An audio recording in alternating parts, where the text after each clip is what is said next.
আগামী দুদিন উত্তরবঙ্গে ভারী বৃষ্টির সম্ভাবনা রয়েছে। দক্ষিণবঙ্গেও আগামীকাল সব জেলায় বজ্রবিদ্যুৎ সহ বৃষ্টির সম্ভাবনা রয়েছে বলে জানিয়েছেন কেন্দ্রীয় আবহাওয়া দপ্তরের পূর্বাঞ্চলীয় উপমহানির্দেশক ডক্টর সোমনাথ দত্ত। থেকে অতি ভারী বর্ষণ দু এক জায়গায় বিক্ষিপ্তভাবে হওয়ার সম্ভাবনার কারণে যথেষ্ট সম্ভাবনা আছে, সেই কারণে কমলা সতর্কবার্তা দেওয়া হয়েছে।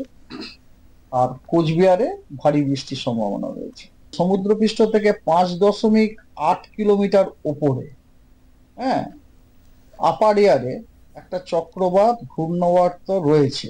আগামীকালও দক্ষিণবঙ্গের সব কটা জেলাতেই থান্ডারস্টর্ম, লাইটনিং এবং তার সাথে gusty wind 30 to 40 kilometre per আওয়ারের জন্য হলুদ সতর্কবার্তা দেওয়া আছে। এবং তার সাথে পুরুলিয়া, পশ্চিম বর্ধমান এবং বীরভূম আর দক্ষিণ 24 পরগনা এই জেলাগুলিতে বিক্ষিপ্তভাবে দু এক জায়গায় ভারী বর্ষণ হওয়ারও সম্ভাবনা আছে।